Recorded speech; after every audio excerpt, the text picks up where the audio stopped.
if I could work hard every day,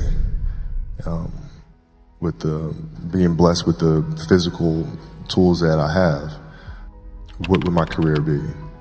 And I made a promise to myself from that day that I was going to work hard every single day so that when I do retire, I have no regrets. And that was the most important thing for me, is to leave no stone unturned, get better every single day. And if I lived that way, then over time, I'd have something that was beautiful. But that was my philosophy. It seems like a pretty simple one, but if you live your life to just get better every single day and do that for 20 years, what do you have? That's the trick, isn't it? It's finding what you love to do. We talk about hard work all the time. It's like, man, if you got to get up every single morning and remind yourself how hard you need to work, you probably need to choose a different profession, because that shouldn't be there. I wake up in the morning excited to get to it. If I'm not training, I'm missing it. I'm not watching a game of basketball, I miss it. There's no place I'd rather be. And if you have that feeling, then you're truly doing what God has put you on this earth to do. I think the best way to prove your value is to work, is to learn, is to absorb, to be a sponge. Right?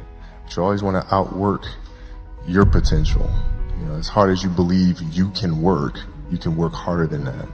And that's what I tried to do when I first came in the league. But basketball is such a direct competition sport that me coming in at 17, I hated when my teammates would say, I get hit with an elbow, right? Shaq would hit me with an elbow in practice. And I always had that extra chip on my shoulder. So every day in practice for me was really trying to annihilate everybody that I was playing against. Because I wanted to prove you don't need to babysit me.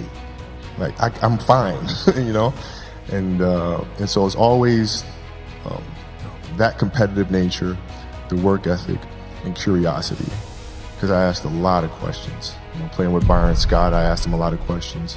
Eddie Jones, who was great at chasing guards off the screens, and I didn't understand how to do that. I would sit with him before practice, after practice.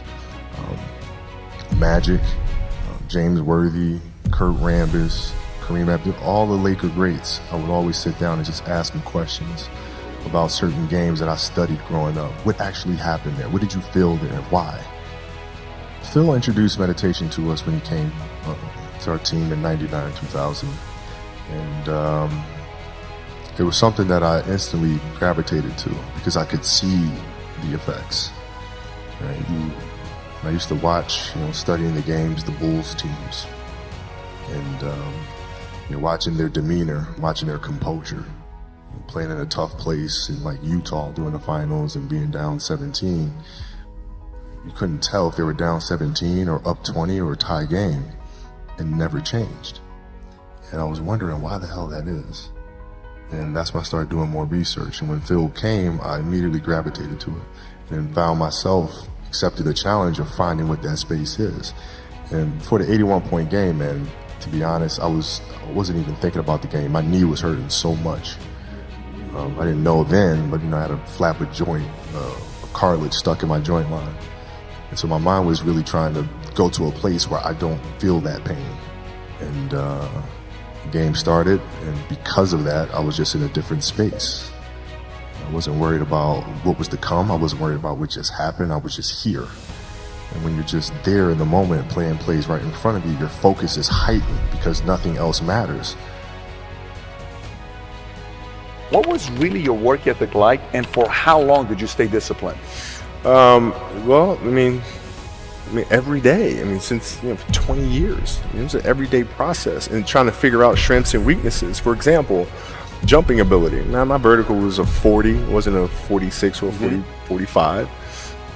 My hands are big, but they're not massive. Right, so you got to figure out ways to strengthen them so your hands are strong enough to be able to palm a ball and do the things that you need to do.